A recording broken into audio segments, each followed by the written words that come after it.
This is an Irreverent podcast. Check out irreverent.fm for shows from all our friends. Hello and welcome to Evangelical. I'm your host, Blake Chastain. My guests this week are Laura Anderson and Brian Peck from the Religious Trauma Institute. This is a great extended conversation discussing how they approach religious trauma from a clinical perspective. Since this is a longer conversation, I'll keep this short. You can support the show via Patreon at patreon.com/evangelicalpod or by leaving a review on Apple Podcasts. This episode was produced by Jake Lewis. Thank you very much, Jake. Let's get into it. Hey everyone, and welcome back to Evangelical. My guests this week are Laura Anderson and Brian Peck from the Religious Trauma Institute. Both of them are licensed therapists. I will put their accreditations in the show notes, but I'm very excited to have both of them on the show. Welcome to the show, Laura and Brian. Hi, thanks so much for having us. So great to be here. Thanks for coming on. I do want to start where we usually start with all of our guests and just get a good sense for each of you, what your background is. You've made this part of your career addressing religious trauma, but before we get to that part of the conversation, I'd love to just hear a little bit about what your experiences were in religion that led you to this type of work. So I grew up in what's called the Evangelical Free Church of America. And the way that I describe it to people so that they can have kind of an understanding is that it is the hellfire and brimstone of Southern Baptists combined with the rigidity of Church of Christ, combined with the stoicism of Lutheranism, and then Reformed theology. So just a lot of fun. It's fun. It's like a mix of shit. I'm sure like many of your guests, I cannot remember a time where I did not have that sort of influence in my life. And what was a little unique for me is towards the later part of my elementary years and into my middle school years, my dad took a position as a director at an Evangelical Free Church camp. And so that's actually where I spent the majority of my growing up years, was a camp kid, which in some ways there were some good things about it. I had some access to things that I know I took for granted that now I wish I could live on a lake, things like that. But yeah, I grew up at a camp. I did go to a public school, but interestingly, this is something I've been reflecting on. Minnesota in general has a fairly decent education system. And so private schools, homeschooling wasn't so much of a thing because there was just a lot of opportunities that people could take advantage of. But I remember in middle school really wanting to be homeschooled because I was so afraid of the influences that were around me. And I begged my parents for probably at least a full school year to consider homeschooling me so that I wouldn't have these negative influences and couldn't be pulled down or pulled away from God and those sorts of things.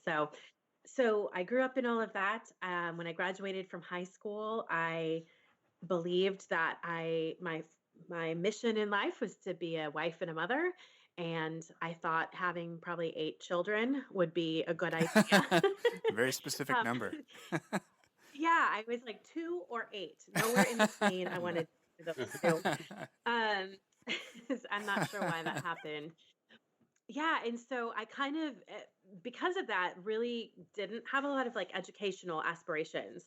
I was very intelligent and graduated at the top of my class and had a lot of scholarships for places to go for school, but just for various reasons, because I wasn't allowed to, and then also what I thought were my own personal reasons, decided, no, it's not going to be necessary to get an education if all I'm going to do is be a wife and a mother.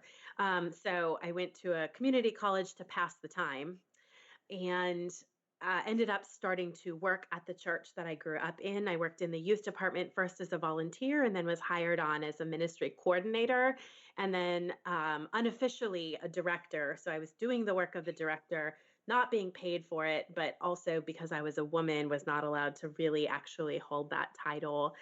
And through a series of very abusive, spiritually abusive, religiously abusive circumstances, ended up quitting my job there. And I would say that was the beginning of my deconstruction. there was a lot that went on that didn't sit right with me, but I wasn't able to really label it. Hmm. I couldn't totally understand what was going on. I just knew that it wasn't right, but I also was not in a position to question anything. And I had a 4-year degree from a Christian college. And so I was like, I don't even have any skills to do anything.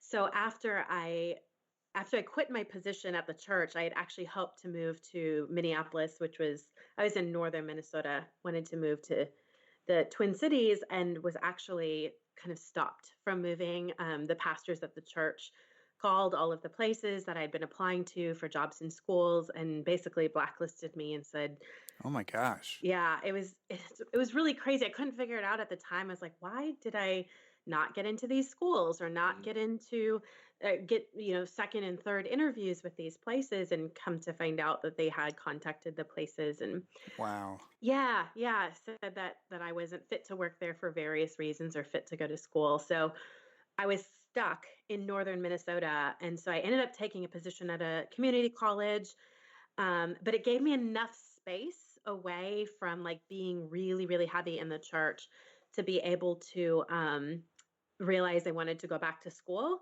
which is what got me looking at master's degree programs. And I knew I wanted to do something with therapy. It was something that came very naturally to me. So I picked Liberty University to go Hmm. to. Hmm. um, really, really solid choice.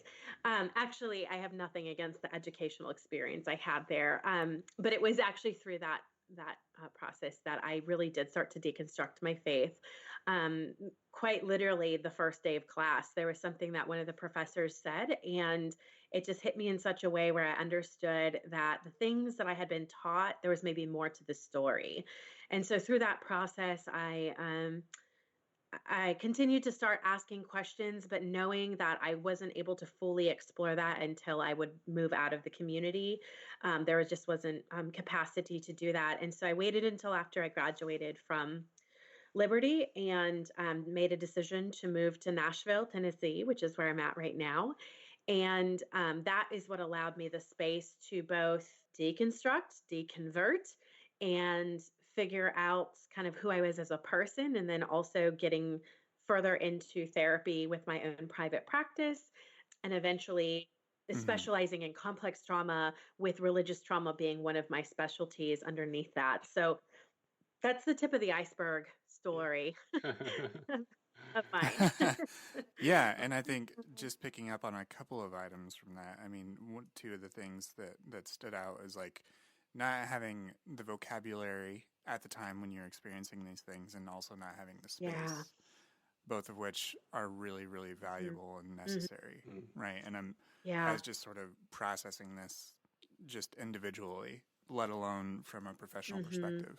Yeah, it feels really cliche to say, "Oh, I moved away from home and that's where I started questioning my faith." But in fact, that's exactly what needed to happen. Even though when I moved Hmm. from home, I started going to a Southern Baptist church and got like heavily involved in the worship team and those sorts of things, there was enough departure from the familiarity and the lifestyle of everything I had grown up in, that at least I was able to start asking questions. And interestingly enough, I was in a relationship at the time that was actually quite abusive. But at that very beginning stage, he allowed me space to ask questions that nobody had ever let me ask before. They would say, you're not allowed to ask questions, or you're not allowed to think about those things. That's dangerous. That's sinful. And as much as there's a lot of bad stuff that happened in that relationship, I will always be so thankful for that brief period of time where those questions were allowed, and that could really start to kind of Hmm. open my eyes to be able to see that I think that the things that I've grown up with are not necessarily the things that are completely true, like I was Right. told. Yeah. Thank you, Laura, for sharing that bit about your life. Brian, how did that part of your journey start for you? Yeah. So, similar to Laura's story, I actually do have an early childhood memory of not being in a Christian family because my father had backslidden um, in when I was born, right before I was born, and then when I was about 3 or 4, he recommitted his life to Christ. And my mom had never been part of the church, and so this was a big shift in our family. Mm-hmm. And so I remember a day when we had TV in the house. uh, Nice. so that was kind of like, yeah, an early memory. And then after that, it was all church. And so I guess I come from a long line of church splints and splinters within the conservative holiness movement. My grandmother, my dad's mom, left the Free Methodist when they began to allow members to wear wedding rings, and jewelry was forbidden and not okay, and so Yeah. left that. And then my first kind of experience in church was within the Allegheny Wesleyan Methodist Church. Yeah. Then also spent some time with the Pilgrim Holiness and God's Missionary. Went to 1 year Bible college at Penview Bible Institute, which is a small Bible college in Pennsylvania. Is that a Wesleyan college or is that affiliated? So yeah. So it's part of the God's Missionary Church, but yeah, conservative holiness. And I think what these groups had in common, for folks who aren't as familiar with these small splinter groups, is that there was this belief in a second blessing, where they claimed that you'd have the second work of grace subsequent to salvation, where you died to self and the sinful nature, and you were sanctified and you became holy. And so there was just a really strong emphasis on kind of outdoing each other in terms of how holy can you I be. went to Indiana Wesleyan, so. Oh, okay. Yeah, you're familiar. Yeah, you know the doctrine at least. Yeah, we would have considered you all to be a bit, too liberal for us, because we were, still wearing, I wasn't permitted to wear short sleeve shirts as a kid. Oh, wow. Shorts. Yeah. Women had to, wear their hair up, not cut their hair, wear dresses. So yeah, it was an interesting kind of mix of Wesleyan theology, but with very, very strict morality codes, I guess, is what they were trying to achieve. And so Yeah. so I went to Christian school, K through 12, and made it through 1 year Bible college before it started to kind of unravel for me. Between high school, I think the thing that was probably most formative and kind of colored my experience with inside religion was, after high school, I just didn't think I could do college because, you go to a very small Christian school and you feel unprepared. And so I was kind of floundering a bit. My family at that time moved from Ohio to central Pennsylvania. And I met this really charismatic pastor of a very small church who was going to change the world. And he said all the right things to engage a kind of a bit aimless teenager. And so I was really taken in by what he was saying and what he was going to do. And so then actually that was before I went to Bible college, but I started to travel the world with this person. Went to China, the Philippines, Honduras, and just doing various, we smuggled Bibles into China because that was a very, very, scary thing to do. And looking back, it was a bit silly because you just put Bibles in your suitcase and you went through customs. But it was like this very courageous thing to do. And kind of looking back now, it's really obvious to me that I was being groomed by this person, and found out later that several young men were exploited by him throughout his ministry as well. And so yeah, that really made me question and think about, the role of religion in my life. After 1 year Bible college, I started to ask questions and have doubts through that experience. I started going to Penn State part-time, just like one class a semester in the evenings.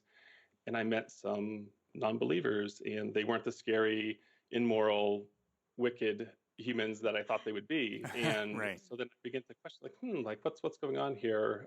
If my church has lied to me about this, what else are they withholding from me? And honestly, I think one of the last straws for me was in a protest literature class, as I was beginning to kind of confront how my religious and political beliefs were harming my fellow classmates, who were most of whom were from marginalized groups.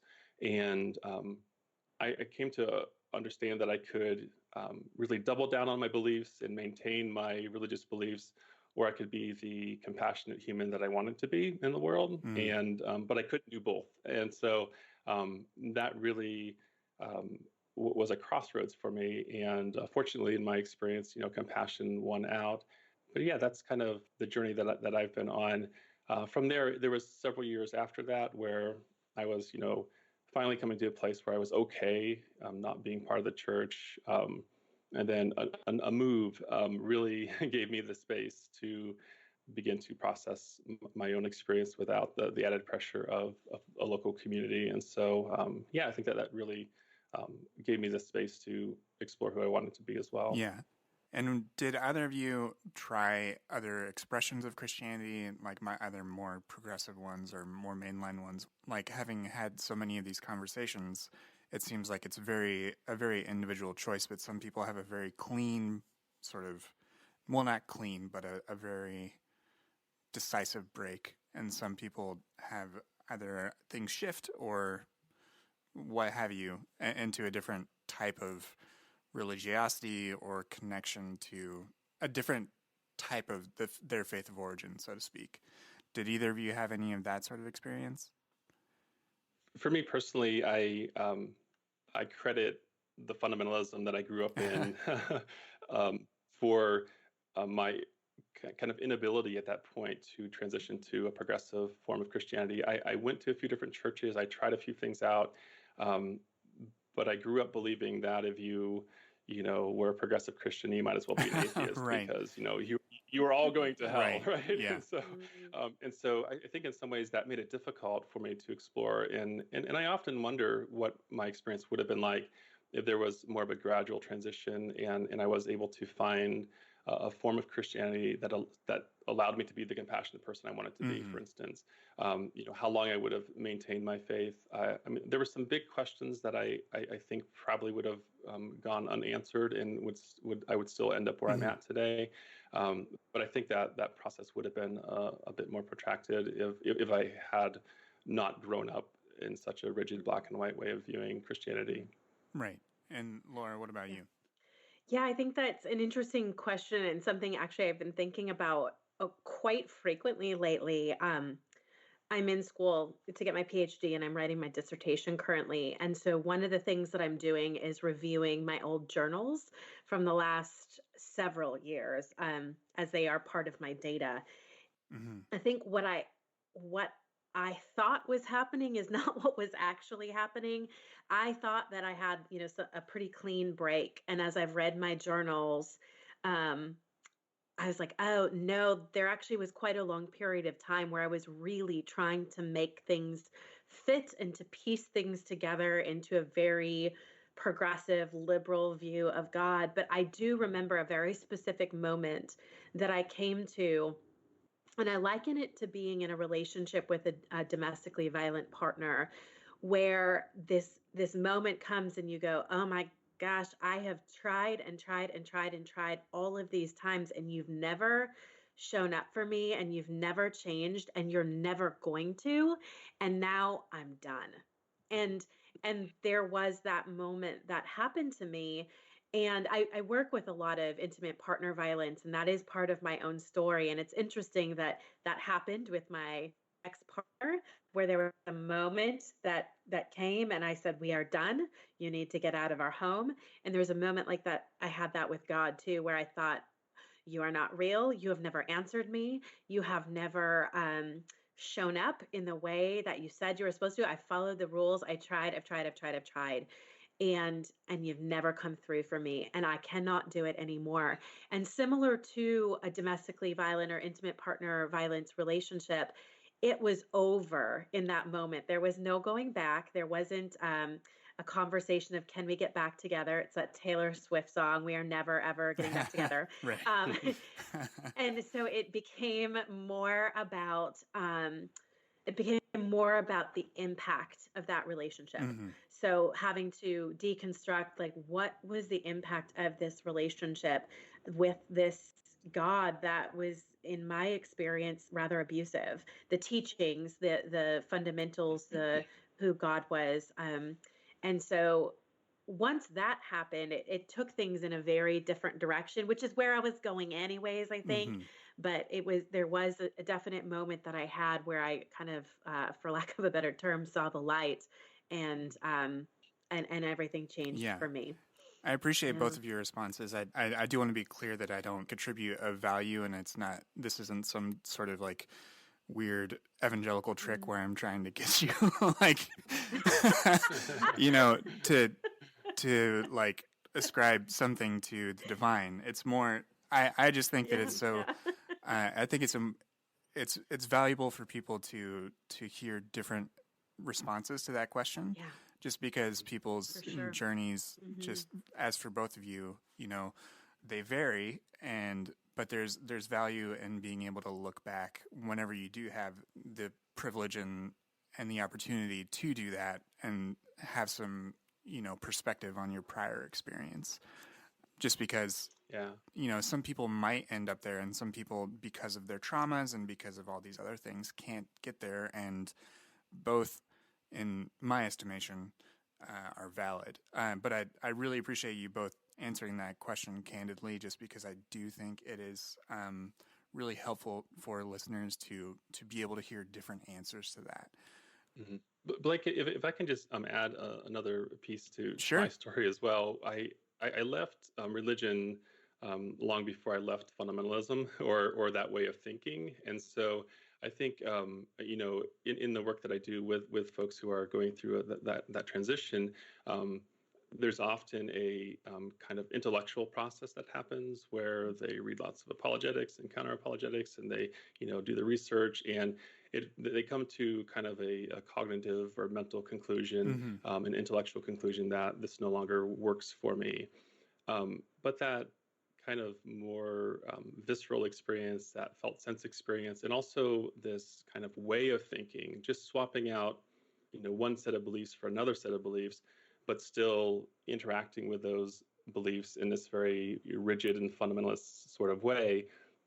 That way of thinking, not just what we think is different, but how we're thinking, persisted for me for several years. And in fact, in graduate school, my wife said to me, she had seen me at the kind of the tail end of my deconstruction process. And she said, "Hey, Brian, you're still a fundamentalist. You're just fundamentalist about different things now." And I'd kind of swung to a very progressive view of the world. And I could defend my new beliefs as being objectively healthier for me and better for society. And yet, how I was wielding them and weaponizing them and holding tightly to them Hmm. was still very restricting and really ultimately unhealthy for me. And that really began a journey of how do I learn how to think differently, Right. not just what my beliefs are, but like the process of holding lightly to things and being comfortable with uncertainty and increasing psychological flexibility. And so like that process has been an ongoing process, and I still catch myself on Hmm. occasion having a more of a fundamentalist response to an issue, and I have to kind of like, well, okay, there's that old pattern again. Yeah. How can I bring a bit of compassion, flexibility, new perspective to that? And so I think I'm pointing that out because I see it's so often in the work that I do where a person will make that transition, but then still kind of feel stuck inside of these old ways of thinking, and there's just so much suffering connecting to that experience. Yeah, that's a very very very valuable point, because yeah, there are things about certain religious practices that might be valuable, even if you can detach them from a harmful religious belief. You're right. Like seeing discourse online, you do see those things happen, Mm-hmm. and people that are clearly like in the midst of a lot of personal anguish, Mm-hmm. and sometimes, like you said, the lever, the pedestal just swings the other way, Mm-hmm. and you Yeah, you bring that sure. Yeah. Yeah. same zeal to a different Right. Yeah. point of view. Yeah, Yeah. yeah, that's very true. What led you to study this professionally, and what connected both of you to do this venture that specifically focuses on religious trauma? Yeah. Well, I'm actually going to give you a little credit, Blake. I happened to podcasting. That is what gave me the language to understand that my experience was not isolated. Mm-hmm. Um, I did start deconstructing many, many years ago. So I would say even before I started at Liberty, so probably 13 to 15 years ago. But it was a different world back then. There wasn't social media. There was not kind of this communal acceptance of people are having these experiences. So when I actually left the church, when I stopped going to church, which was roughly 8 years ago, I think, I was the only person that I knew that was going through this. And about a year, not quite a year later, two other people from the church, husband and wife, also left. And it's like we had these secret meetings over margaritas a few times a month, trying to figure out what the hell had just happened to I know us. those meetings. Yeah.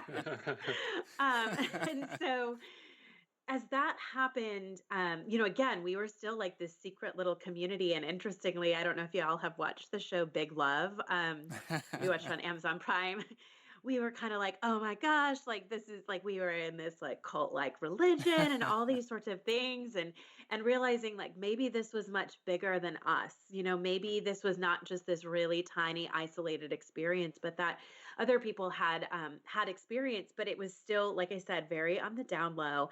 And honestly, I somebody had introduced me to the Liturgist Mm-hmm. podcast, and I heard Jamie Lee Finch share a poem, and I happened to Google her name in I Apple Podcasts, and I stumbled across your podcast, Oh, and I was nice. like, oh my gosh, there's a podcast for all these people that are going through the same thing. So I reached out to Jamie because she lives here in Nashville also. And we actually did some work together, but developed a friendship outside of that. But that's really when things started to take off in a professional sense. I knew that I was far enough along in my own healing journey, both from religious trauma as well as some other trauma that I had experienced, that I knew I could hold that space. And clients were like coming to me and just talking about this stuff. Mm-hmm. And I wasn't advertising that way or anything. And all of that kind of led me to this past summer where I was, like I said, I'm getting my PhD, and within that, you have to do like a clinical practicum. When you're in a PhD program, you have a lot of free reign over what that actually looks like. Mm-hmm. And so rather than doing client work, because I do that professionally, I thought, well, I'm going to do something differently. And I knew religious trauma was a widely growing field, and I knew there was no resources that were connected to it. And I knew that there was not a lot from mental health professionals in terms of understanding what religious trauma was. And I thought, I am one person. I need other people to be trained Mm-hmm. because I can't do this on my own. And I don't know of anybody else who's doing it. So I put a call out on Twitter, and I just said, hey, if this has been your experience, what would you want a mental health professional to know about your experience, or how they could help you in the therapeutic process, or like just what are the important things? And I thought I would get like 10, 15 responses, and I got hundreds. Wow. And it was overwhelming. Also, that was like my introduction to social media. I'd never really done it until that point. Yeah. Um, Well, that's but a that, rough. yeah, Yeah. yeah. Twitter is a Um, wild place. Twitter Yeah. is very wild, but it is how I met Brian, Yeah. because I noticed this guy started following me, and I clicked on the profile, and he worked with religious trauma also. And so I thought, oh my gosh, I need to connect to him. He's the only other mental health professional I know. So we started corresponding and met up over video a couple times, and met with some other clinicians, and Mm-hmm. decided we needed to do this on a professional basis. And I think we'd Mhm. both been kind of thinking of things. And one night I texted him and I said, how about the Religious Trauma Institute? And he's like, this is what I've been waiting for. So that's my side of the Yeah. Nice. story. Brian, Yeah. fill in the pieces. Yeah. As far as that piece of it goes, how we Yeah. met and came to this idea. I've been working with religious trauma for a while, and especially that kind of deconversion process. I was working in a mental health clinic for a while and decided to go out on my own so that I could explore this a bit more. And And that process was challenging because I realized even as I was marketing initially for my private practice, I knew what I wanted to focus on, but it felt risky to say it out loud, Oh, to yeah. say, I'm focusing on helping folks who are going through a faith transition or are leaving religion or have experienced religious trauma. And so when I look back at my early marketing, I was kind of apologizing to the religious folks who might find it. I'm not anti-religion. But some folks have been harmed by religion. And then when I finally realized that I could speak more plainly to my target audience, let them know I understand this and I have resources to help you move through this, heal and live a life of your own choosing on the other side, people just started coming to me more and more because they're like, I've been waiting for this. I've been looking for a therapist and I wasn't able to find one. And so I've always, had a vision of wanting to kind of take this to the next level, have more therapists get involved, and so I started a small private Facebook group for therapists working with religious trauma, and Laura and I were both in that group together as well, and we just began talking. It's in some ways it feels like Religious Trauma Institute is something that's been in the planning stages for 4 or 5 years.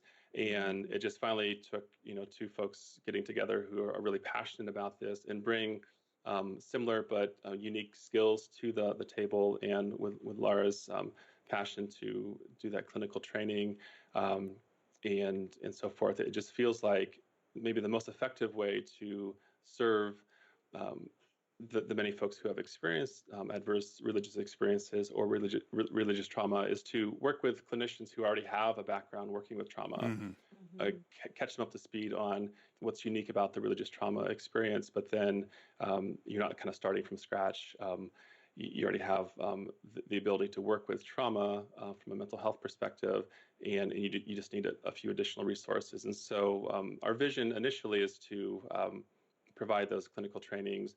And then from there, we have 3 or 4 other stages in our lineup here for the Institute. So that's kind of how we got here. That's great. I was excited to see it bubble up within the spheres that we're all in online and see that there is this professional focus on this area, because seeking out a therapist or a counselor, I think people are already and will continue to be looking specifically for that term, of religious trauma, just because it is, thanks to so much social media stuff and everything else, it is becoming more visible than it was in the past, and that it is such a significant part of our lives. I think for so long, it was either you were religious or you weren't, and then there was no clear understanding of people moving between the two, like within life, and all the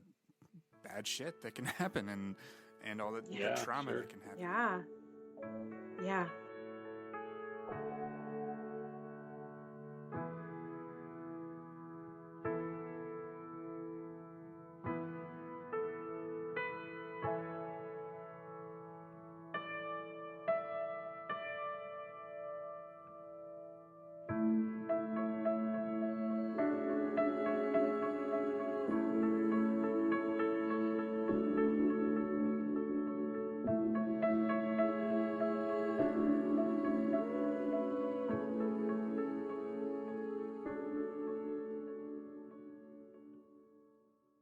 Well, I think the question of what is trauma is absolutely the perfect question to start with. Uh, we get asked a lot, what is religious trauma? And what we have really tried to kind of let people know is that in order to understand religious trauma, you have to understand trauma. And so the very, very simple definition of trauma that I give to people is that trauma is not the thing that happened to you, but it is the body or nervous system's response to the thing that happened to you. And I think that's really important to recognize because culturally or colloquially, we have this idea that trauma is this thing or this event or this moment, this experience that happens. And if that were true, then there should be things that are always traumatic all the time for every single person.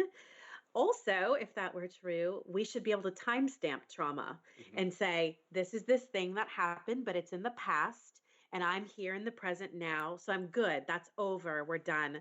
I'm safe now. And what we know, both from research and anecdotally speaking, so our lived experience, is that that's not how trauma works. Hmm. And what is traumatic for one person may or may not be traumatic for another person. There's a lot of subjectivity in there. So, trauma is not that it is a thing or an experience or an event that happens. Rather, it is our bodies or our nervous system's response to that thing that Hmm. happened. Yeah. That distinction that you're making is so important because the research around trauma is fairly new. Yeah. We Yeah. had shell shock for Vietnam vets, and that's when we started to realize that there's this lingering effect Hmm. for folks who have experienced something that overwhelmed their nervous system. Mhm. And if we, like Laura is saying, if we just focus on the event itself, then we start to make assumptions about what should or shouldn't be traumatizing. But when we look at it in this more clinical sense, it's a combination of your internal and external resources, and then how much of a demand that event places on your Hmm. system. And also, we're beginning to realize that trauma isn't like this big event that happened always. Like there is Yeah. shock trauma, but then there's this, more complex trauma, developmental trauma, this trauma that happens over a period of time, these maybe events that wouldn't seem significant on their own, but over time, this sense of not having your needs met as a child, neglect we're finding can be Yeah. even more damaging than experiencing some really significant event because of how important it is to have that attachment and connection to a loving caregiver. Hmm. And when you don't have that, or when that's disrupted in some way, that can have a really long lasting impact. And so I think to add to what Laura's saying, I think trauma is often the result of an experience where you needed to do something to defend or protect yourself or to escape to safety, Hmm. and you were unable to do that. Hmm. It's almost like there's your nervous system is in this fight or flight response, and you need to do something to survive. And then the brake is slammed on, and you go into Hmm. this kind of freeze collapse response. And that feeling of helplessness Hmm. in that moment persists until that trauma is resolved, until you have some other experience that undermines that sense of powerlessness. Hmm. Focusing on the event itself misses all of that. Yeah. It doesn't allow us to notice that it's what we need to feel safe and strong and powerful again. And that's this internal physiological Hmm. experience, noticing that trauma lives in our body, not in our Right. mind, and we can't really think ourselves out of it. And that's Yeah. I see a lot of confusion around this in the post-religious community, because Mm-hmm. so much of the deconversion process is really focused on the beliefs and that kind of intellectual process, and we really kind of discard or dismiss our physical experience, Hmm. and those doctrines themselves aren't where the trauma lives. The trauma lives in this Hmm. survival response you had when you first learned about hell. Hmm. Otherwise it's just some horrific myth that you maybe have heard other stories that were equally terrifying, Right. but it doesn't have that. It doesn't result Hmm. in Hmm. trauma in the Hmm. same way that a religious belief in a context where you Hmm. feel unsafe and your body's responding with that survival response. And so, Mm. yeah, that's kind Yeah. of why it's so important to look at it through this trauma Right. lens. I like what you said about if it's not your lived experience, then it's just a myth. Like, I don't, Hmm. Hmm. Yeah, people who grew up Christian don't fear, like, Greek mythology's Tartarus. yeah, They yeah. fear fire Yeah. and brimstone because Hmm. that's Yeah. what Hmm. was taught. Hmm. I really Hmm. like that. Yeah. So, Yeah. how do people learn to recognize that they have trauma, or that is there a role in sort of people reckoning with the fact that they do have some trauma that they need to address? And how do people start that? Hmm. Yeah. So if I can just jump in, because I want to make sure that we fully answer the last question, because you said, well, what is religious trauma? And I think this Mhm. helps us answer this next question. In a way, the word religious is simply an adjective that is describing the type of trauma, similar to how we might say like sexual trauma. Um, it helps us further define like what is it that we're actually working with, so that we know maybe some things that we can expect, as well as helping us guide in a course of treatment. So we know if we're working with religious trauma, we're going to have to work on X, Y, and Z. That maybe trauma from war, we don't have to, or vice versa. So I think it's really important, and that helps us then also recognize like what are some of the symptoms of religious trauma. How do we know if we have it? And so religious trauma is that trauma that stems from our body or nervous system's response to religious messaging, religious events, religious relationships, systems, anything in stories in those contexts where our body becomes overwhelmed and is facing real or perceived threats and danger. And I say the word perceived because there doesn't have to be an actual threat or an actual dangerous thing or an actual overwhelming event. Mhm. It could be the perception of such that puts our body into this place of feeling endangered and needing to find safety through fight, flight, or freeze. And so I think that starts to kind of answer like, how do we Mm-hmm. know if we have it? And I would say, paying attention to what happens in your body when there are those religious messaging or events or relationships or triggers going on, that can often be the first indicator of, hey, something's not quite right here, because maybe I even pass by a church and my heart starts racing, or I live in the South and we've got, Christian music is played in all public spaces, and I hear this song and all of a sudden I start sweating, or I have these kind of flashbacks to being in Mm-hmm. church, and I go, and I'm not feeling like I'm here present in this moment. I'm maybe feeling a little bit of fear, or I'm feeling something that's not nostalgic.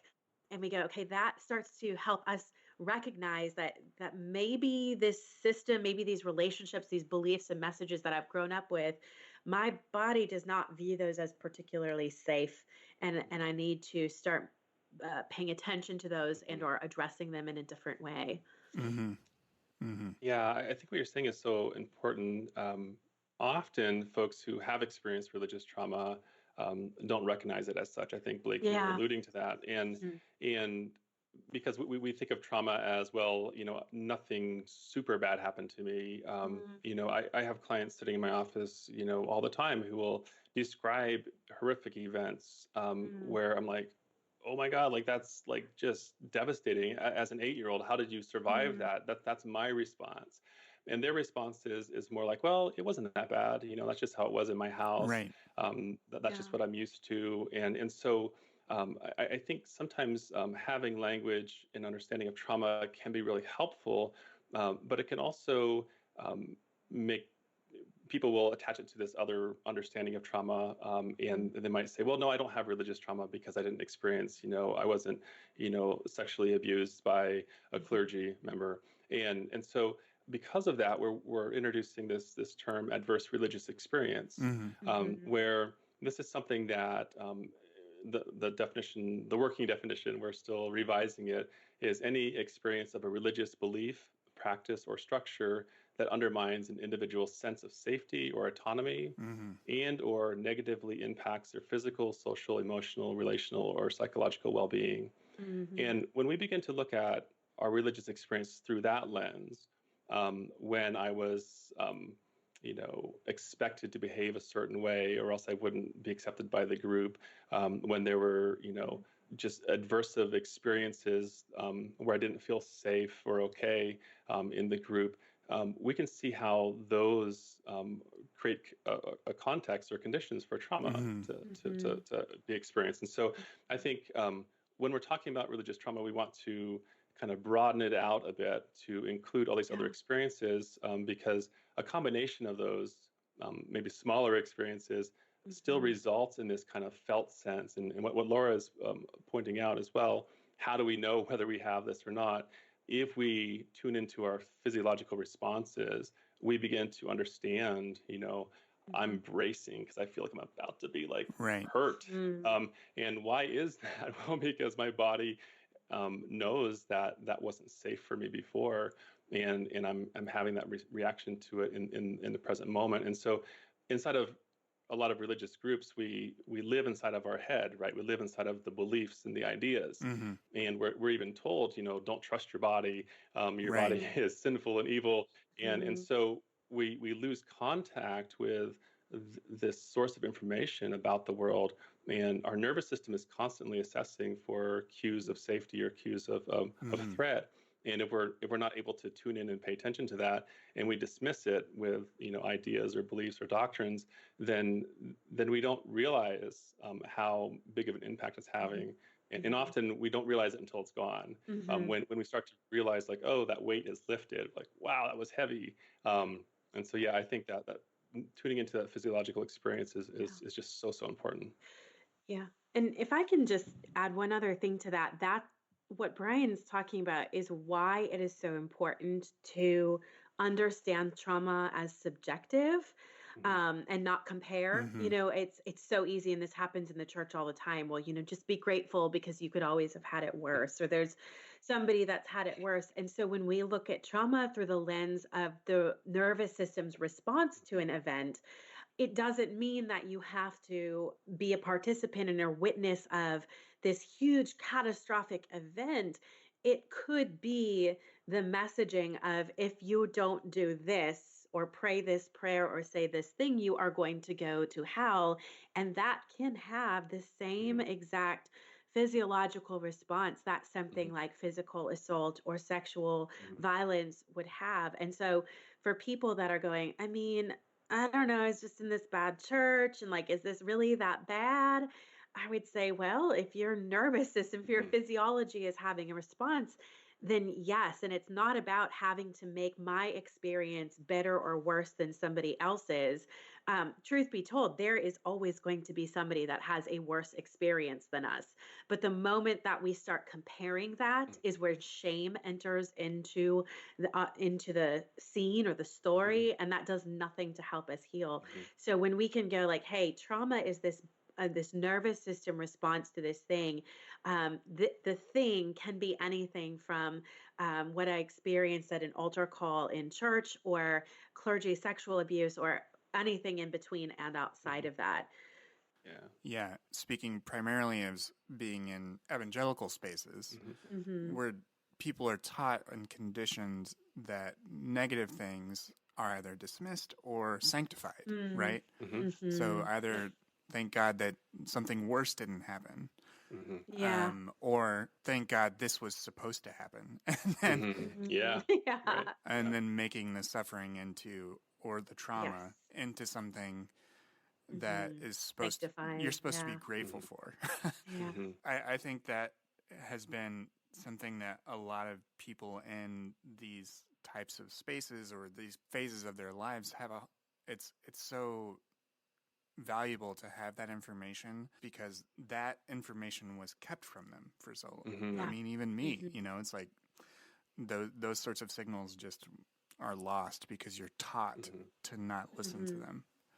It's just hearing that from clinical professionals is extremely validating, I think, for a lot of people. I wanted to add, we just we have a survey, that an anonymous survey that folks can take on adverse religious experiences that they've had, and we have over 1,500 responses already. The top three experiences that people had while they were having this adverse religious experience were they felt shame. It's the number one. They felt shame, they felt fear, and then they felt powerless. And we think about that combination within any type of high demand group. Shame is used as a way to maintain group cohesion and to keep people in line. And so, when you're experiencing abuse, when you're having this experience that's overwhelming your nervous system, in the thing that you're feeling in that moment is shame. like I should pray harder, I should do more, there's something wrong with me, and then a sense of powerlessness. I think we can't underestimate, what that information is telling us about these experiences. It's not, like I'm rebelling against God, or I'm being willful, or all these other things that believers will often try to dismiss our experience. We're saying, no, my autonomic nervous system was responding to this experience as if it were something significant enough that it felt kind of life-threatening at some level, or like I wasn't okay, I wasn't safe anymore. And that sense of powerlessness often will persist until, like I said, we have an experience that undermines that or resolves that. And so, I think when we can easily dismiss, like, well, it's just, a doctrine or an idea. Atheists who have never grown up inside of a religious structure will often say things, super unhelpful things like, well, you don't believe in hell, so like, why does it still bug you? Or you don't believe in God, so like, why is this fear still there? And it's like, it's a complete disregard to kind of our biology as mammals. You don't just give that up because you no longer believe it. That physiological experience will persist until we begin to do that healing work. So you mentioned healing. Is that something that can be done if they're in the midst of stress or in the midst of trauma? Or is the sorts of things that we mentioned as far as space and time, are those the sorts of environmental requirements that someone has to have in order to begin to do this work and start addressing the things that need to be healed? So when we talk about trauma and healing from trauma, the number one, I should say there's no one right way to go about this. There's a million different modalities and ways to heal and practices that are beautiful. It's a very unique and individualized process. But what I will kind of stake my claim in is that there is something about being able to find safety internally and externally that becomes the foundation that other healing grows out of. So to that question of like, can you heal while you're still in the midst of it? Yes. And yes, it's going to be a lot harder. Yeah. If I can, like, one thing, and I kind of alluded to this earlier. So when I went to Liberty for my master's degree, I recognized very early on, oh, I've got some questions. There's some stuff here that I'm not quite sure of. But intuitively, I knew like there's a bunch that I really can't explore until after I would leave an environment like this, because I just don't have the space, the safety, the capacity. It's going to be too difficult, too dangerous. But I was able to find small little ways that I could start to change. And funnily enough, it was like little things in the way I would dress. I would start to wear V-neck shirts. That was a big deal for me. I got some pushback, but it wasn't so uncomfortable that it was intolerable. Things like I would have a glass of wine. Again, uncomfortable with people, but not intolerable. So for me, or for anybody, yes, there's ways that you can start to make those changes. And there are ways that you can start to create internal safety. And maybe we can talk a little bit more about what that is. But I will also say it can be very difficult to truly heal when we are in the midst of crisis, because we're constantly in survival mode, needing to make sure that we're literally staying alive. And so all of our energy and effort and time and resources goes into maintaining life and being alive. It can be much harder to do the bulk of the work while we're in crisis. Yeah.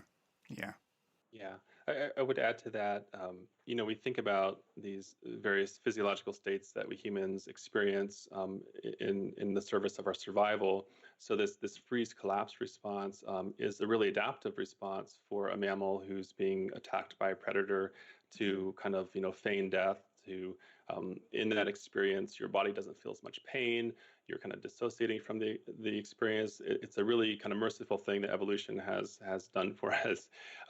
And so like that serves a purpose. And I think when we talk about trauma, I want to also be very clear that we're not saying that this is an illness, or that there's something kind of abnormal about this experience. These are natural physiological responses in the service of our survival. And so for trauma survivors to recognize that while that freeze collapse response and that kind of persisting sense of powerlessness isn't something that I would choose, the alternative is that I wouldn't be here today because I wouldn't have survived. And so when we talk about can I recover, resolve trauma, heal trauma while still inside of experiences that aren't safe for me, I think it's helpful to think about moving gradually, like Laura's saying, taking small steps and intentional steps towards moving in and out of these various physiological states. So for instance, from a freeze collapse response, to move out of that and to feel safe and social and connected again, we have to go through this activated response and to subtly but intentionally push back against doctrines that don't work for you, to stand up for yourself, to say no.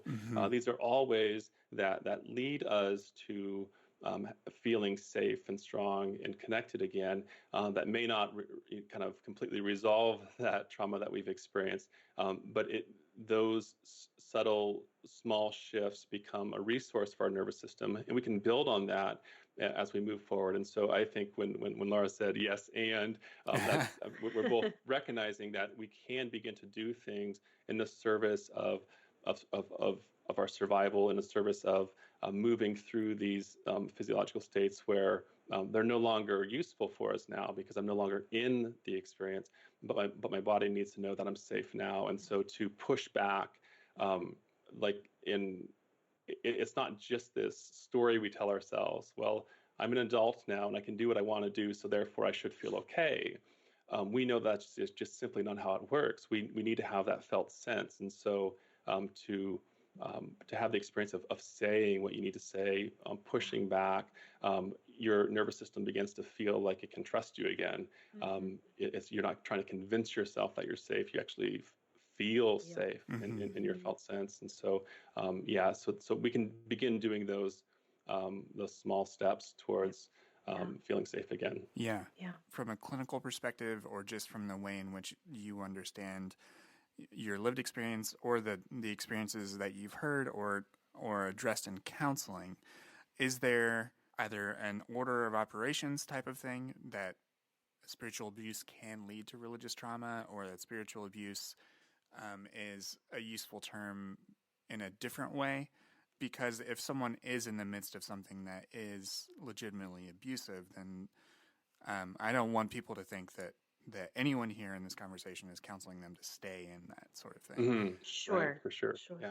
If you guys could sort of address that from your perspectives, how that term is applied or is useful and distinct from religious trauma. Yeah, I think like Laura mentioned at the beginning, the distinction between the event that happened to you and then your body's response to that.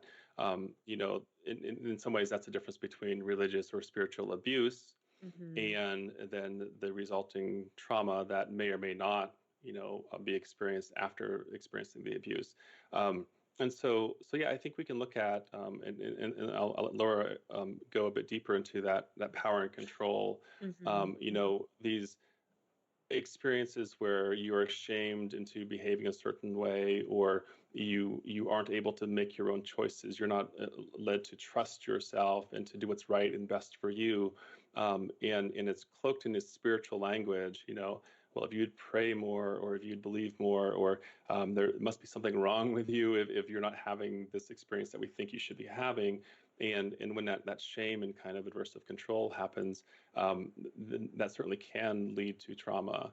And it's important to point that out. I think that's some of the data we're hoping to gather from the adverse religious experiences, which could also be, adverse spiritual experiences as well. We're trying to kind of determine these component parts and how they function. What is it about that experience that was not okay for your nervous system? And as we begin to collect data on that, we'll have a better understanding of what things tend to lead to trauma versus things that maybe aren't as likely to be traumatizing. One of the things that I oftentimes, when we talk about religious abuse, is I use a lot of comparisons with intimate partner violence Hmm. or domestic violence. There's a lot of crossover there in terms of how that dynamic looks, how it plays out. And one of the things that we know about that, about religious abuse or intimate partner violence, is that there's a lot of different kind of components to it that one thing in and of itself doesn't really feel that bad. You go, oh, you kind of minimized my experience, or you told me I shouldn't have a relationship with these people who aren't in the church. And I guess I can kind of understand that and those sorts of things. But what we start to notice within religious abuse, or what I call like religious power and control, is that there's all of these experiences kind of stacked on top of each other.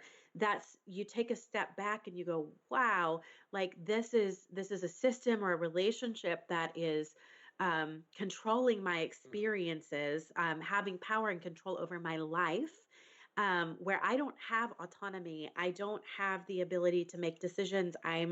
It's hard for me to get out.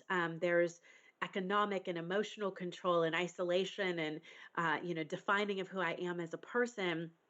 And I no longer have power and control over my life. It is subscribed or ascribed to somebody else or a Hmm. system. And so I think that's that's what we start to notice with power and control, or when we talk about religious abuse, is that that is the underlying dynamic of abuse. That's at the foundation, is one person or one system or one organization that says, I have the right to determine how you live your life. I can control the things that you do, say, feel, think, how you dress, how you act, your sexuality, your gender, your finances. And it is okay for me to do that because I am in a position of Hmm. power, Mm-hmm. and you must follow that. And that is abuse. But when you pull that apart, you look at just one, some of these little components or these little instances, it's easy to write those off. Hmm. You go, it's not that bad, or it seems a little bit weird, but I can get over that. And it's this kind of snowball effect that's Hmm. happening. Right. Yeah. Yeah. Marshall McLuhan has he's a media scholar from the 60s, but Mm-hmm. he has this Mm-hmm. great line that I love. He says environments are invisible. Hmm. And like, Yeah. all those little things, they add Hmm. up for sure. Yeah.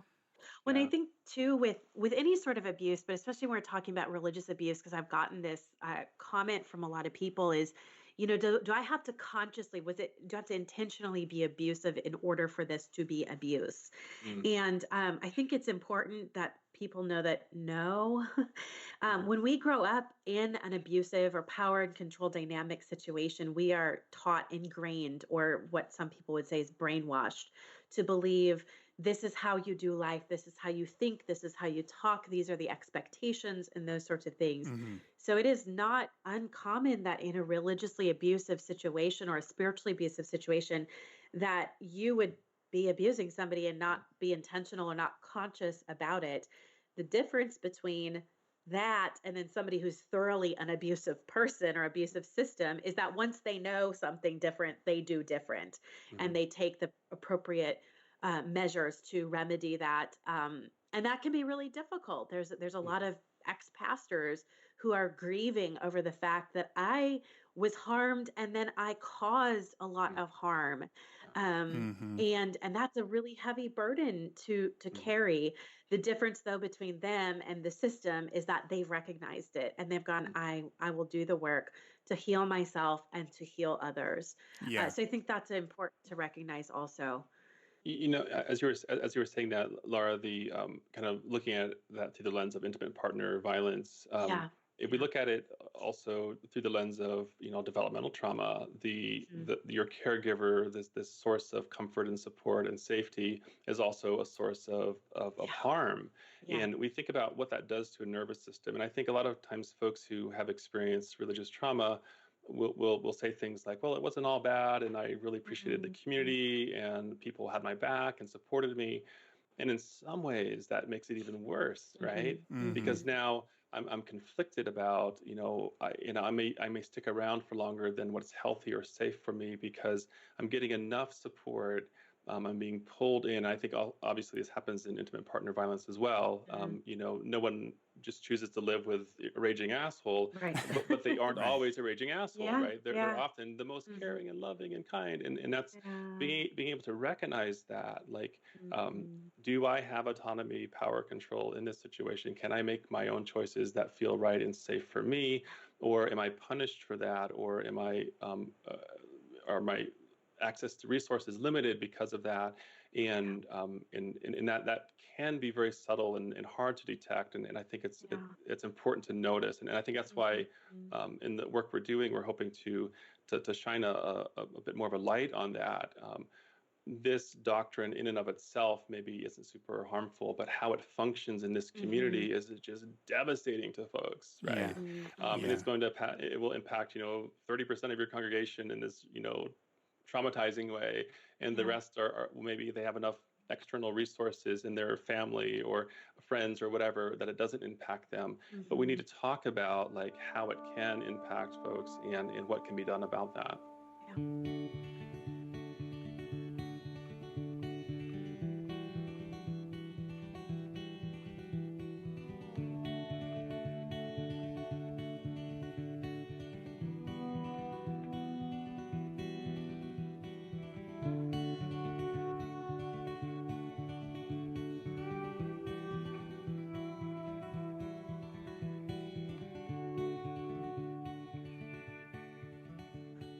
Well, if I can just take a brief moment to kind of like define what trauma informed means, because you use that word, and it is a buzzword, and I'm so glad that it is, because it's bringing the what I would say correct attention onto trauma in terms of what it is and how that functions in our life, with which then brings the attention to traumatized individuals in order to get them the help that they need.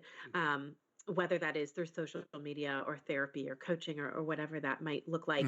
And so really when we talk about trauma informed, it's that we're able to view people by taking into account past traumas when we're seeking to understand them, as well as recognizing that trauma could be an underlying cause of other symptoms, including coping mechanisms or behaviors that have developed in order to deal with or navigate the world.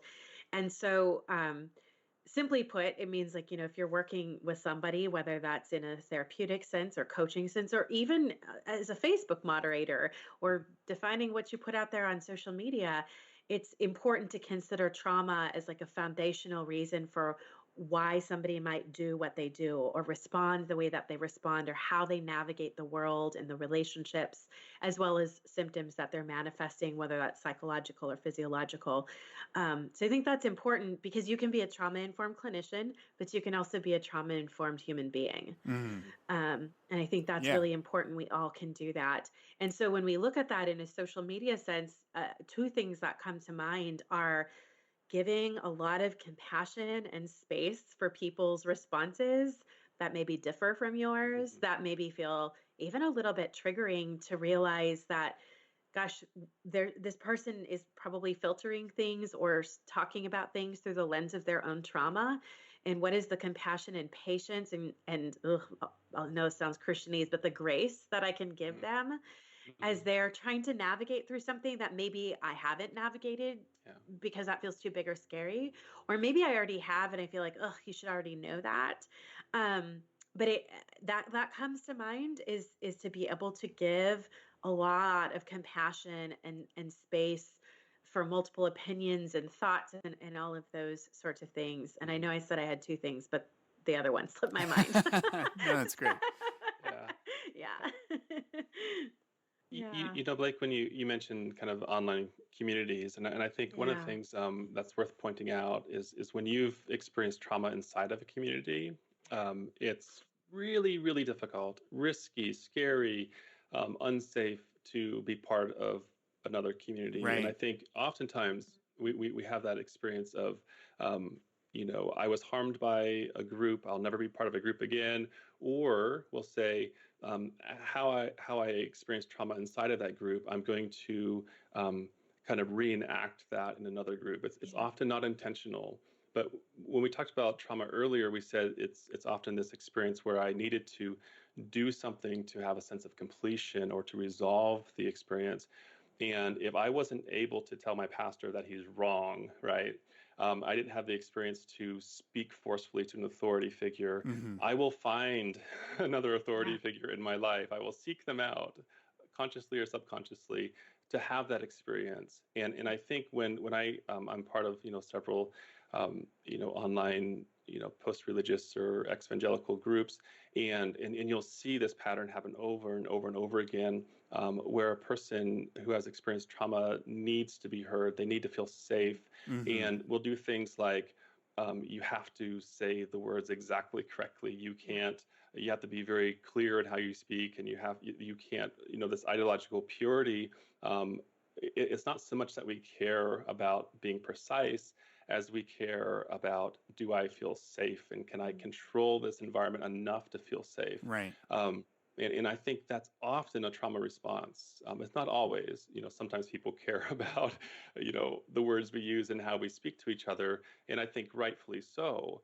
However, when that's required for us to feel safe as humans, that's probably an indication that we need to do some work around that. What is it about my need to control this conversation that feels so tied to my sense of safety in the world? Mm-hmm. And so therefore, we often see folks, kind of blow up inside of communities, or, this community wasn't, pure enough or safe enough or okay enough. And then they leave with a sense of like, will I ever find my people who get me and understand me, and can I be safe enough? If we need that safety to come from an external source solely, we likely will never find it to our satisfaction. Right. And that's where recognizing that a person's, kind of reaction to an experience inside of a community might be a response to their past trauma. And instead of saying, like, how do we change this community to meet all of their needs, we might begin asking, what can we do as a community to help them feel safer, more connected? And also asking them, what do you need to feel safer, stronger, more connected? And we probably won't get there the way we tried to inside of religion, where we had to believe the exact right things and had to take it literally. And the truth was the important thing, because again, if we look underneath that, folks who hold a belief strongly and defend it with their life often feel very terrified or afraid or not safe underneath that.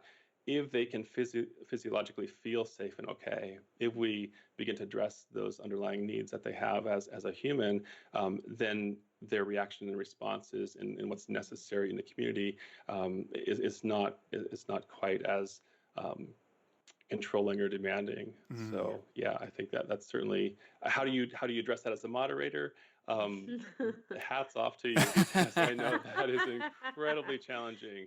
And again, yeah, having the compassion and patience for that is important. Right. Yeah. I mean, just speaking a little bit about that and how we do our best to moderate, and like, we're human, so that means we certainly can make mistakes or not do things perfectly, but we do have sort of clear guidelines.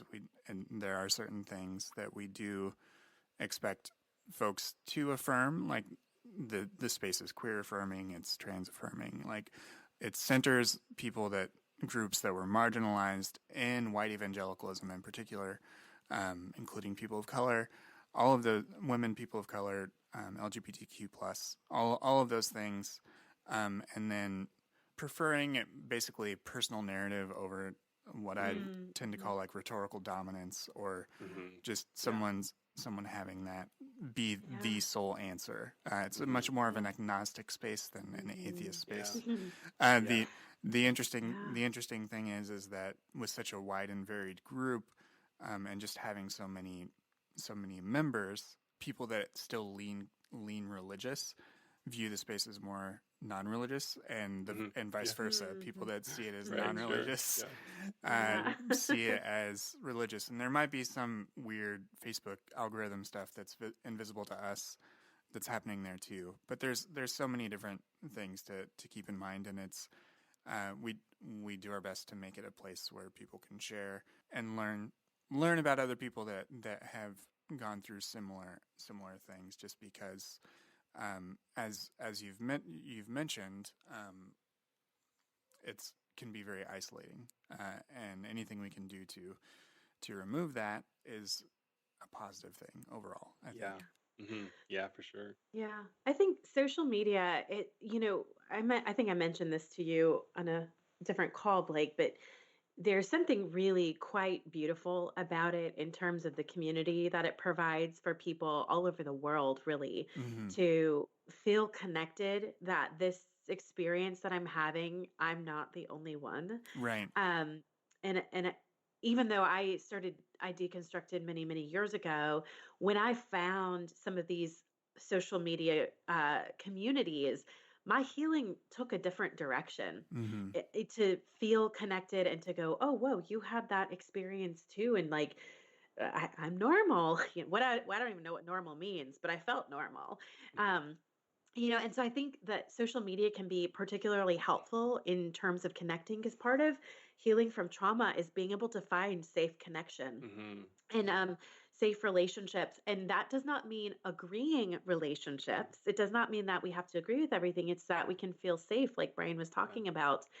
But I think it's important to realize too that trauma, just like trauma is subjective, healing can be very subjective too. So potentially what is healing for me may be very triggering for you, Right. or vice versa. Absolutely. And so even being able to hold that space in social media communities or individual relationships, that if I say, here's this thing that I'm processing through and here's what really helped, or I reframed it this way, somebody else might say, oh my God, that actually makes me feel so angry, and like you are not validating my experience. And it's not that anybody's trying to invalidate anybody's experience. We're all just walking this healing path Right. as best as we can.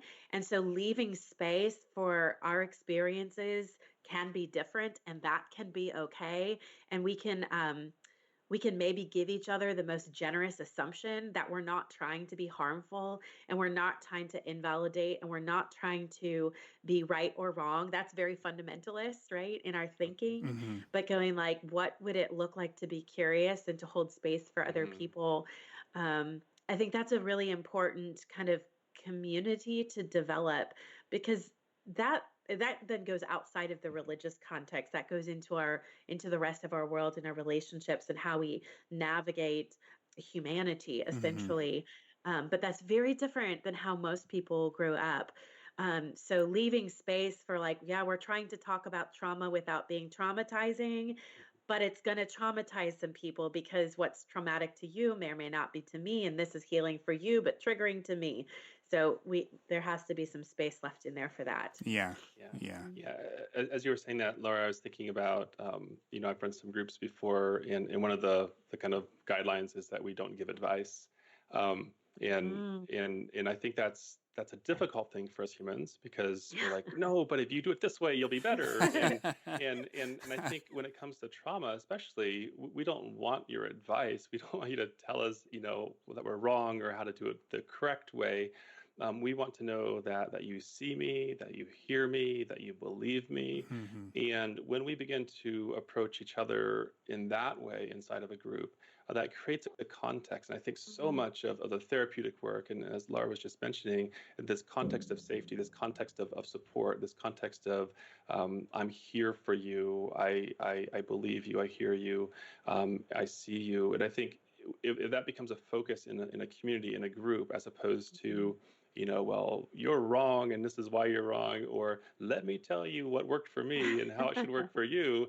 We're just like, no, like, I see you. And so often that in and of itself is incredibly powerful and healing for someone, because to be seen and to be heard, to be understood is what we need to begin to trust ourselves again, to feel like I'm not making this up. This is actually happening to me, to feel validated. And so I think as much as we can, of course, we can't always insist on that in a larger online community, but to model that, to encourage that, like, this is not a space for advice giving. It's for sharing your experience, your story, and for other people to say, yeah, I validate that. I see that. I hear that. Yeah. So my final question for you is, for people that are wanting to take steps to address trauma, religious trauma in particular, what are your recommendations for them in finding a counselor or a coach or a therapist, and what people can do to find the resources that they need when they decide that they want to seek professional help? I think the most important thing for me, and there's this idea that's out there that you need to find a secular therapist, especially if you're going through a deconversion, deconstruction process, because a religious therapist could be, traumatizing to you, or could make it difficult for you to share your experience. And I think that's probably true for a lot of folks, and it's something to consider. However, if I were to choose between a secular therapist who may or may not have a lot of training and experience in trauma, or a progressive Christian therapist who really knows their trauma well, and can provide that resource for me. And I guess, speaking from personal experience, I've worked with secular therapists as well as a religious therapist, and some of the most profound and impactful work that I've done with my own trauma has been with a religious therapist. It's not part of the work we do. We're focusing on the nervous system. We're focusing on what my body needs to feel safe and okay in the world. And so religion doesn't come into that, although he validates my experience with religious trauma and is able to work with that and acknowledge that. And so I think for us to recognize that the most important piece is that trauma-informed, someone who has experience with trauma. Our goal as the Religious Trauma Institute is to connect with therapists who have that trauma background. We don't assume that because you're secular that you're qualified to work with trauma. We assume that the most important piece is that you have the training in the background. Ideally, in a perfect world, you would find the therapist who had a similar life experience and understands, what you've gone through, and it also has the skills and training to help you through that trauma. But I don't want to dissuade folks from seeking out highly qualified trauma therapists, even if they don't know whether they're secular or not, or even if they, identify as religious. And I know that's maybe a controversial thing to say, or an unpopular thing to say, because there's so much focus in the post-theist community on, like, well, you need to, like, just ditch religion altogether. If your therapist believes in God, well, then how good can they be? And I'll just tell you straight up that they can be pretty damn good, because I can see from personal experience, and so so I think that trauma informed, that a person who has that background and experience, like, that's just so important. Yeah. And even adding to that, I'm one of the conversations I'm trying to navigate a little bit on my Instagram page is trauma informed and trauma trained. Yes. So there's a difference between the two of those. You can be a trauma informed person, clinician, that is able to recognize, hey, this person is acting out of their trauma. But a trauma trained person is somebody who goes, hey, you're acting out of your trauma, and I know what to do, and am trained in that to help you regulate your nervous system, to help you get you back into the room because you're dissociating. So finding, like Brian is saying, finding somebody who has training in trauma modalities, and I'm very partial to body-based trauma modalities, but that's up for grabs. But finding somebody who has that training and is willing then to say, like, yes, I'm happy to learn about religious trauma, whether that is connecting to the Religious Trauma Institute and doing some courses. Like I said earlier, I developed a manual specifically for clinicians to say, like, if you're working with a religious trauma client, like, here's kind of how you're going to navigate it. This is what it really is. I think that's important. And then also, if you have this trauma informed and trauma trained clinician, it's mostly that they would validate your experience, that they would help you feel safe in that. It's not that they have to agree and their experience is the same as yours, but that you would feel like I can come into this space and be able to tell you what my experience is, and you're not going to question that, and you're not going to try to get me back on board, or Right. like missionary therapy or Yeah. that sort of Yeah. thing. And really being able to go like, do I feel safe with this Mhm. individual? Mhm. Because what we know from research is that so much of the ability to heal is the feeling of safety and connection with an individual, like a therapist potentially, where they can hold that Mhm. space and you are free to show up however you need to, and they're just there, they're bearing Mhm. witness, and they're helping Yeah. you navigate through that. And so that, I would say, is very, very important to Mhm. consider, if going to a therapist is something that is both important to you and feasible. Yeah. Yeah. That's great. And it's a great note to close this conversation. I'm very thankful for both of you sharing all of your insight and experience and everything related to trauma, as well as your personal stories. Where can people find out more about the Religious Trauma Institute, as well as whatever else both of you are up to individually, online or elsewhere? Feel free to plug. Yay. Okay. Well, the Religious Trauma Institute is on social media. We're working on, kind of getting their content out there. So on Instagram and Facebook, which is probably where we're the most active, you can just look us up. Our handle is Religious Trauma Institute. And then we're getting there with Twitter. Um, and that our handle there is just Religious Trauma. We also have a website, which is religionstraumainstitute.com. Mhm. And so that's where you can sign up for email updates. You can go and take that survey of the adverse religious experiences. Brian and I also hosted a seminar a few months back on religious trauma and the nervous system, and that is also available to people for free. And we will be continuing to update our site and more trainings and all the things that we've got Yeah. in the works that will happen. We're getting Yeah. there. Great. So that's us as the Religious Trauma Institute. Mhm. Or maybe Brian, you want to add to that? I don't know. Yeah, no, I think that's perfect. As far as our vision for the future, we'll be developing these clinical trainings as well as psychoeducational workshops for Mhm. survivors and advocates and folks who are interested in this topic, as well as we are beginning to do some of our own laying the foundation for some research. The Adverse Religious Experiences survey that we have out there is not a research project in and of itself, but it will inform how future research, the direction that it goes, Mm. and so we'll be collaborating with graduate students and academic researchers who are wanting to explore this topic a bit more. And also, one of our goals is to provide a harm reduction awareness and resources for religious leaders and communities. Yeah, It's that's great.